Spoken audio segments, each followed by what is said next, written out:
Yo, what's up everyone? Thank you for coming back and joining me on NFL Talk of Elite Wages. I am Elite Wages. This is my weekly podcast. You can get it on all audio and podcast platforms across from Spotify to Apple Music, etc. The past couple of episodes have been quite long ones. AFC breakdowns, NFC breakdowns. I've gone through all the future bets and things like that I'm playing for this season so far. You can go back and listen to those. Last week's episode was a short one. Preseason 1 breakdown. This week is going to be preseason week 2 breakdown. And we're going to go straight into this one. We're going to not mess around, straight in. We're going to start off with a game that I think a lot of people had eyes on. The New York Giants and the Houston Texans.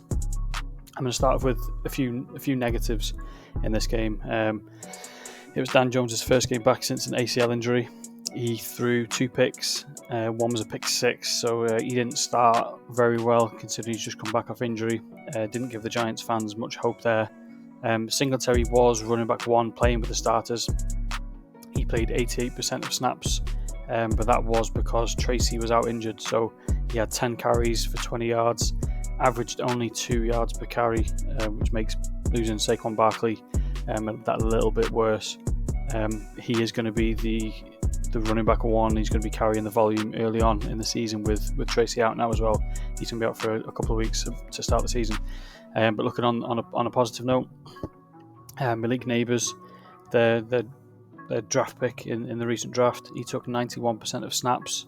He had 33% target share between all wide receivers, the starting wide receivers, and he's obviously been compared to Jamar Chase quite a lot in this offseason. Despite all the poor quarterback play from Dan Jones, he managed to bail out Jones with a really, really nice 21-yard grab. He finished with 4 receptions on 6 targets, 54 yards. Along with Neighbors, Darius Slayton led the team. He had 59 yards on 3 targets, and he caught all 3 as well. So good chunk of volume there from Neighbors and from Darius Slayton for the New York Giants. We're going to flip over to the other side. Houston Texans, again a negative for this one. For me anyway. Pierce, he's been a strong runner over the past couple of years. He's been running back 1 sort of last year, and he's actually struggled so far in preseason. He's had 8 preseason carries so far, and his 8 rushes were for -1, 0 yards, 1 yard, 1 yard, 1 yard, 2 yards, 2 yards, and 3 yards. So his longest rush from those 8 carries in preseason was 3 yards. So Joe Mixon, he looks like in a prime position for running back 1 with Pierce to back him up now. A positive for the Texans, CJ Stroud, another solid showing in preseason. He had a 91.1 quarterback rating. He went 7 from 10 passing, 88 passing yards. So he had a very efficient sort of day out in his little cameo as well with the starters. Wide receiver share looks pretty split between Nico Collins, Stephon Diggs and Tank Dell. He's getting the least, but we'll start off with Nico Collins. He got 88% of snaps, 91% of routes, and 2 targets, 1 reception for 24 yards. Stephon Diggs, he had slightly less again, 21 snaps, 82 routes ran, 1 target, 1 reception for 9 yards. He also had 1 rush as well. And then Tank Dell way down in 59% of snaps, 55% routes ran, 1 target, no reception. So it looks like it's going to be those 3 as the main wide receivers in a three set wide receiver committee. All of them obviously capable of making plays. Not too worried about any wide receiver, particularly Tank Dell.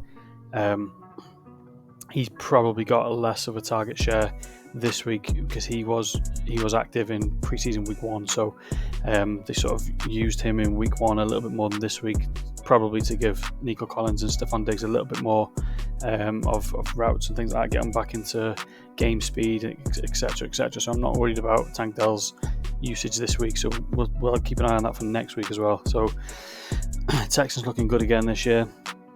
We'll go over across to the Bears game, and we're only going to focus on the Bears really in this one.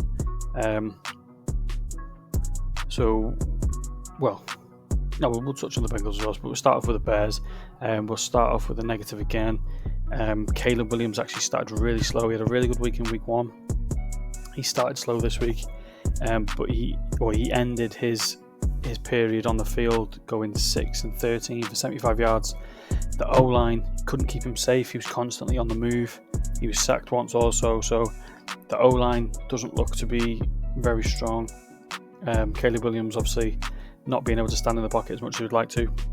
He ended his game with a 64.4 quarterback rating, and he played against 0 Bengals starters as well, which obviously isn't a good sign.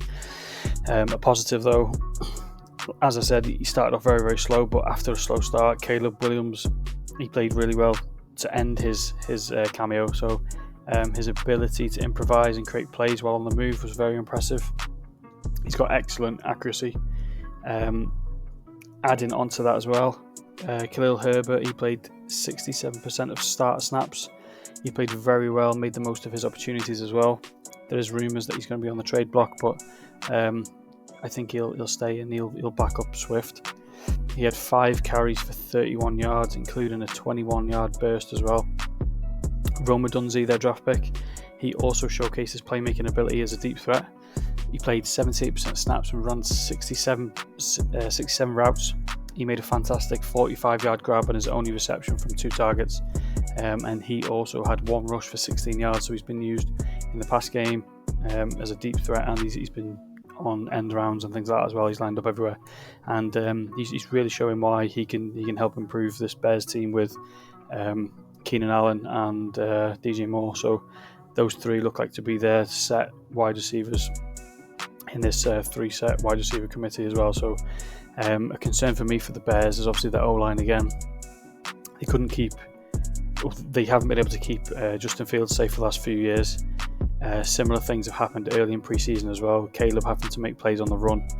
He's obviously the more talented arm out of himself and Justin Fields, but the O-line needs to be able to protect Caleb and keep him upright, keep him in the pocket longer to be able to make those efficient plays rather than plays on scramble drills and things like that. So that for me is a big concern. But apart from that, they've sort of gelled quite well so far in this preseason. So the Bears are actually one to watch for this final preseason week 3. They could start the season very, very well. So moving over to the Bengals, not really any negatives for the Bengals. I'd say the only negative is we didn't get to see any starters. Obviously Jamar Chase on a holdout, T. Higgins, Joe Burrow, none of them started. Any of the defense, anything like that didn't start. So I am going to look at Jermaine Burton again.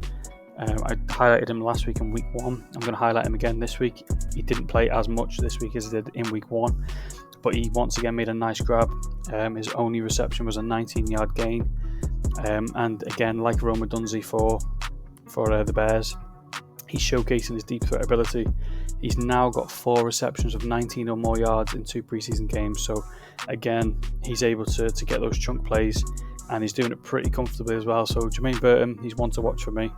I will probably highlight him again next week. No starts for the Bengals. Nothing really to touch on for the Bengals there. Just Jermaine Burton. He caught my eye quite a bit, even though he didn't really do much. So we'll move on to the Chiefs for the Lions game. I was actually watching this game quite closely. We'll start with the Chiefs. I couldn't really see too many negatives. I'd say a negative for this is they didn't actually get to play against any Lions starters, so they were playing against backups and people playing for roster spots and things like that. So they sort of started with their starters for a few drives. Mahomes, Rashee Rice, Travis Kelce played a few snaps. Rashee Rice, he looks to escape a suspension this year. He looks primed to be wide receiver 1 as Mahomes' go-to guy, obviously behind Travis Kelce, of course. So Rashee Rice played 94% of snaps, and he had a target share of 42%. So he's nearly got majority of the wide receiver snaps and shares there. So he's obviously the go-to guy. He had 4 receptions, 5 targets for 35 yards. Xavier Worthy as well, who's really, really looking like a influential player for this offense as well. He looks comfortable in this offense. He played 83% of snaps and he ran 93% of routes, 33% target share from Mahomes as well. So Worthy and Rashee Rice getting 75% of the target share while he was on the field is a good thing for Xavier Worthy and Rashee Rice going forward into this season. He only managed to haul in 50% of his targets, however. He had 6 targets, he had 3 receptions, 62 yards, and he also showed a burst of pace to open himself up for a touchdown as well. So he, again, Worthy as well, also had a rush for 11 yards. There's 3 wide receivers all on end rounds and things like that, lining up all over the field, using in the backfield and as a deep threat as well. So Worthy also showing his pace. They like his pace. He's the fastest player ever in combine history. They like his pace, and between Worthy and Rashee Rice, they look like they've got a nice set of wide receivers there, with Travis Kelce as well being a nice pass catcher as well. So offensively looking very, very sound. But again, they didn't really get tested against any Lions starters, so we'll leave that game sort of as it is. Nothing to touch on for the Lions really. So we'll move over to another guy. I'm on rookie watch this week as well. So we've got Washington Commanders v Miami Dolphins. Start off with Washington. Couldn't really see many negatives really. I'm only sort of looking at the starters and things that, if anything, catches my eye. So Jaden Daniels, he again looked very comfortable leading this offense. He went very, very efficient. He went 10 and 12 for 78 yards. He also added on 2 rushes for 13 yards. He's obviously known a little bit more for his run game. Hasn't really showcased it too much yet, but there's still time for that. He ended with a 93 passer rating. He found his wide receiver 1 target in Terry McLaurin as well. He found him twice on 3 targets, and McLaurin made a very nice grab for 20-yard gain down the sideline as well. So Jaden Daniels looking comfortable in this offense. He's actually just been named quarterback 1 for the Commanders as well, which is a boost in the offense. They can sort of move on now with their identity and things like that. And we'll go over to the Dolphins as well. I've actually got a little negative here. I didn't really like the look of this. So a negative for me was the way Mostert, he played 82% of snaps and he had 83% of carries, but his efficiency and what he was doing was way down on what we used to. So he had 5 rushing attempts, and he only went 7 total yards. So 5 attempts, 7 yards. Achan, he didn't really see much of the start snaps. He played 18% of snaps, 17% of carries. He had 2 attempts for 10 yards, so he got more yards on a lot less attempts. But I'm going to put that down to being gradually introduced this season after injuries last season. So I'm not worried about his usage at all. I think his usage will get back to normal next year, and they'll sort of have a bit of more of a 50-50 sort of running back committee there with Mostert and Achan. So a positive as well for the Miami Dolphins. Tua, he only played 1 drive of the game and he went a perfect 5 for 5, 51 yards and a touchdown. And that was without his big 3 wide receiver core in Tyreek Hill, Jalen Waddle and Odell Beckham Jr. So if he was that efficient with his backups and people playing for positions and things like that, imagine what he can do with his wide receiver core. So sky's the limit basically for the Miami Dolphins. I'm really high on this team for next year. So again, I'll keep an eye on them again for next week as well. So we'll move on. Another game actually I was really interested in watching. So the Bills and Steelers. We'll start off with the Bills.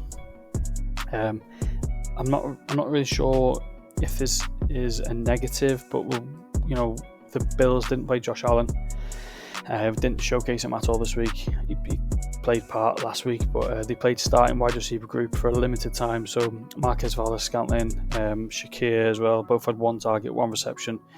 Both finished under 10 yards as well. Coleman, their new guy, got in the draft. He played a few more snaps. He had 3 targets, 1 reception for 12 yards. So again, no sort of production out of those 3, but not really worried as well. They're sort of keeping the main starters and skill players and things like that safe, only playing them limited snaps and for a limited amount of time throughout this preseason. So again, not worried about that. Talk about another skill player in a positive way this time. We'll go James Cook. He looks like the dead certain for running back 1 He took 6 carries for 25 yards. He also ran a few routes as well. He had a 6-yard reception. His usage this week was similar to last week in preseason, so he looks well. Again, he looks to be the running back 1 for the Bills, which is a good thing. I think he's a very, very good runner. So sort of keeping it all, keeping them all on their toes and things like that, playing him in preseason, but knocking off the rust before the season starts. But the big one for this game for me was looking at the Steelers. It was said before the game, Russell Wilson and Justin Fields will take to the field. So we're going to start with the negative, and it's quite a big one, to be honest. So both quarterbacks absolutely sucked. Russell Wilson and Justin Fields both played a half each. Russell Wilson went 8 and 10 for 47 yards. Justin Fields went 11 and 17 for 92 yards. So he had more production out of Fields, but again, both no touchdowns. No touchdowns at all for the Steelers. I think actually they only got 3 points. So they had a missed field goal, a field goal, and punt, turnover on downs. So they didn't really do anything offensively as well. So the O-line gave up 4 sacks to Wilson and Fields. They gave 3 to Wilson. Wide receivers were virtually ineffective. I'm going to put that down to the poor quarterback play and the quarterback struggles in this one. Warren had 1 carry for 1 yard. He had a few receptions as well. He ran a few routes, and he had a hamstring injury, so he is now out for a foreseeable future. He's not been designated yet, but he will miss the start of the season. So we'll flip over to a positive. Justin Fields, he did make some nice plays with his legs, as we've seen him do before. He's a very active runner. He had 8 carries for 42 yards, adding on to his 92 passing yards. He had a 20-yard rush as well. So again, making those plays with his legs.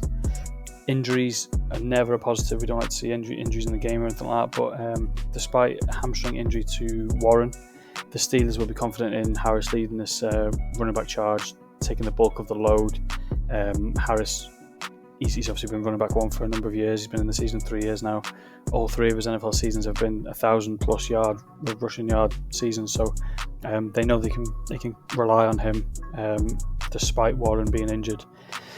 Hopefully he's back up and running fairly soon. But again, Harris will now lead the running back committee for the Steelers. We're going over to the LA Derby, if you call it that, with the Rams versus the Chargers. Nothing really for the Rams. No starters again for the Rams. Stetson Bennett, he played the whole game again for the second straight week for the Rams. He went 17 and 31 for 213 yards, 1 touchdown, and he threw another interception. So he's now had 5 interceptions in 2 games in this preseason so far. And just a reminder on those as well, he is playing against backups. So he's thrown 5 interceptions to backups so far in preseason. So not a good look for Bennett so far. Flip over to the Chargers. Again, minimal starters for the Chargers. DJ Chark, he ran a few routes. His only play actually was a 3-yard rush before he went back to the sideline. Ladd McConkey as well, their draft pick, a wide receiver. He played in his first preseason action. He didn't play last week, so he played his first preseason action. 60% of snaps, which was 15 total snaps. 50% of routes ran. 60% of those routes ran were in the slot. His only target was a 5-yard reception, so he's looking like potentially the slot receiver for the Chargers. We haven't really seen much of Ladd McConkey, so there's not really much to add on that. So just basically highlighting the fact that he's got his first few snaps for the Chargers under his belt now, and we'll highlight him again next week. We'll see. Hopefully, he gets a bit more usage next week. Next game is the Broncos versus the Packers. Now, I'm a big Packers fan, and we're going to start off with the Packers, and there is no positive for me in this game. There's only negatives. We didn't play any starters, but the second and third string and fourth string players, all of them played terrible. None of them played well at all. If the Packers get an injury anywhere on the field, they're automatically at a disadvantage at that position. It was truly an awful showing from the Packers. They got 2 points, they got a safety, but that is literally that is it. That's all. Nothing was going well for them at all. They couldn't create any gaps. I think we only got 88 rushing yards in total. We were under 100 passing yards. Offensively, couldn't get anything going. Defensively, couldn't get any stops. Made the Broncos look very, very well. So we'll go over to the Broncos, and the only negative for me for the Broncos was they didn't play against any Packers starters. They got to play against a terrible group of Packers, and we're not going to put that. We're not going to put the Broncos down for that. We're actually going to showcase Bo Nix. He played himself a very, very good game, and he earned himself quarterback 1 in this game as well. So he looked great. His decision making was excellent. He was accurate. He looks like a solid draft pick for Sean Payton, and he certainly fits into Sean Payton's scheme as well. He went 8 and 9 for 80 yards and a touchdown. He was also able to maneuver in and out of the pocket, a few passes on the run. He had three rushes for 12 yards as well. I don't think he got sacked either. Cortland Sutton, he looks to be impressed with his new quarterback 1 as well. He had a 23-yard reception in his small cameo. He didn't really run many routes, but he had a 23-yard reception. Tim Patrick as well, back after a 2-year absence from the NFL. He looked very happy to be back as well. He caught 100% of his targets. He went 4 from 4, 30 yards and a touchdown. A thing that caught my eye as well with this team is the way they were using their running back. So their running back committee was particularly impressive to watch. McLaughlin and Javonte Williams, they shared a snap count, almost 50-50. They both had 3 rushes, both had 17 yards, and it looks like the Broncos will be going with a 2-man running back committee as well with these two. So the two of these look like a double-headed running back unit, if you want to call them that. Sean Payton, he's already expressed his delight with McLaughlin's work ethic. He's been said to be there an hour or two before training starts.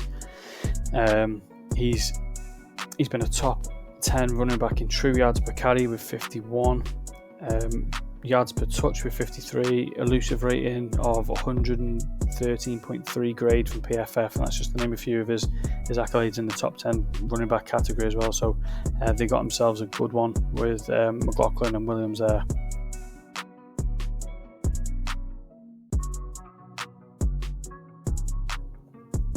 The last game that sort of piqued my interest, it was actually the last game of the season as well, of the preseason week 2, and that was the 49ers and the Saints. Actually a huge concern for me for the 49ers was Brock Purdy. He struggled a huge amount in his cameo. He went 2 and 6 for only 11 yards. It seems this Brendan Ayuk news has been hurt in training camp for their offense. There's been no sort of stability. Obviously Ayuk's been in camp, but he hasn't participated in any training. It is looking like that he is likely to stay. And again, injuries haven't helped. As of last week, as I said, 26 and counting as of midweek this week. So they've had their fair share of injuries. Obviously, the full offensive unit, Trent Williams as well, is also on a holdout. So these little things aren't going to help. But Brock Purdy really struggled in his cameo, and then we'll flip over to his backup quarterback, who's actually really impressed this preseason. So he's played. He's played very well so far this preseason. He's rushed for 25 yards. Rushing for 25 yards and a touchdown. He added another 133 yards to a total of 273 yards over those last 2 games, completing passes at a 63.4%. So he's been fairly efficient. He's sort of solidified his role as the backup, I think. And yeah, that's basically all you can really talk about the 49ers in this preseason game. Nothing much really happened for them. The main focus was on the Saints, and for me, it was the usage of Taysom Hill. So he took on 64% of snaps at running back this week. He had 5 carries for 21 yards and a touchdown. The Saints don't have much depth behind Kamara. Obviously, they've got Jamal Williams. It looks like they're going to be using Taysom Hill a lot more in the running back game. Interestingly, despite Kamara being running back 1 for the Saints for numerous years now, Kamara has 30 carries inside the 10-yard line in his last 2 years. Also in the last 2 years, Taysom also has 30 in in the final 10 yards of the field as well. So he's had just as much as Alvin Kamara, despite not even being a running back in this team. So he's known as their Swiss Army knife, and he can literally do it all. So for me, that's something to look at for next week and the beginning of the season, where Taysom Hill is going to be lined up on this field. So nothing much for any games in particular, but I will have a few mentions for a few players and things like that. So first one is Trey Benson. He played a solid game during his stint for the Cardinals. He had 9 carries for 43 yards with a longest rush of 19. He's pushing for that running back 2 role behind James Conner, and to be honest, I actually think he could also eat into James Conner's workload. He's been playing very well pre-season. This week just gone, he played very, very efficiently as well. 43 yards on 9 carries. He looks to be running back 2, and he looks to be backing up James Conner, but also he could take those snaps from him as well if he carries on at this rate. We'll jump over to the Raiders. Gardner Minshew, he earned quarterback 1 after preseason week 2 this week.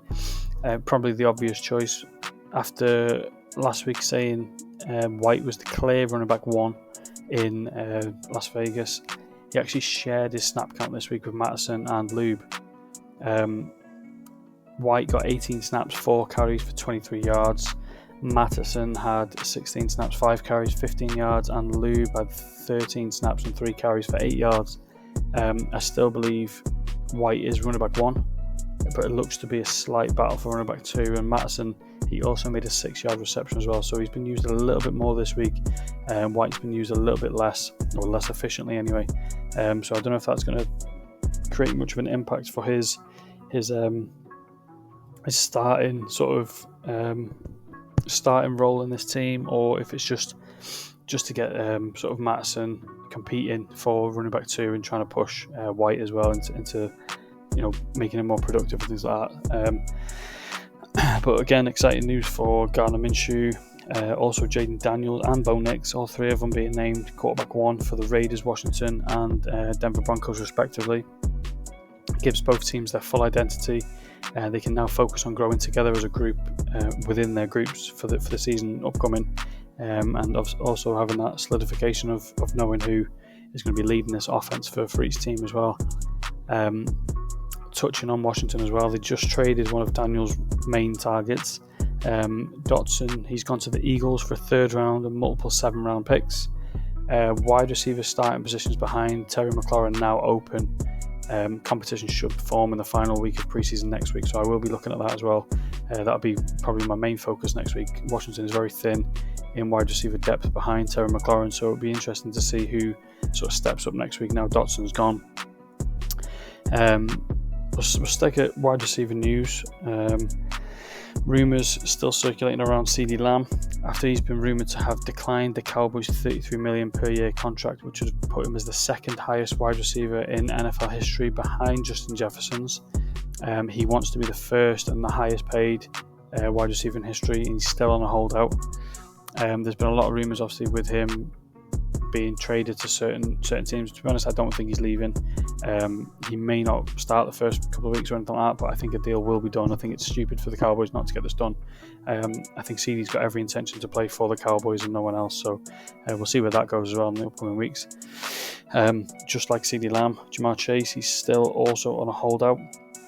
He's recently made it known he's after a contract that will put him on $40 million a year, surpassing Justin Jefferson by $6 million as the highest paid wide receiver in NFL history. It's also rumoured if a deal hasn't been done by week 1, he will not suit up. How the Bengals have handled T. Higgins, it doesn't look doesn't shine it in a great light for Jamar Chase. T. Higgins is obviously on the franchise tag. He's looking likely to leave next year. Jamar Chase wants that solidification. He wants that contract and that security before he suits up on the field. And I think it's very similar to CeeDee Lamb. I don't think he's got any intentions of leaving the Bengals. He wants to be a Bengal. He just wants that contract to keep him safe, I think. So again, another wide receiver news. Brandon Ayuk, his speculations have sort of settled a bit. The dust has settled. He's expected to stay at the 49ers with contract negotiations ongoing. He's been at training camp. He's been in the gear. He's not practicing just yet.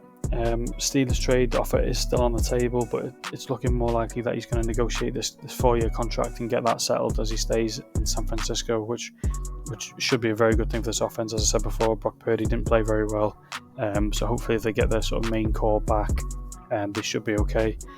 Talking of main core for the 49ers, Trent Williams, he's also on a full holdout. He hasn't attended camp. He seeks a new deal before the season begins, and obviously the main concern for the 49ers there is his age, but he's still one of the best tackles in the game, so they'll want to get him and Brendan Ayuk back in the team as quickly as possible before week 1 to try and get them back to full strength. Over to the Browns, Deshaun Watson. He's suffered numerous injuries since becoming a Brown. He's now expected to miss a little bit more time, especially on the training field, and potentially not suiting up again next week for the final preseason game. He's got arm soreness, so he's been riddled with injuries despite his humongous contract offer. He hasn't sort of lived up to any of that hype. Not that the Browns were hoping for any of this. It's sort of not surprising anymore.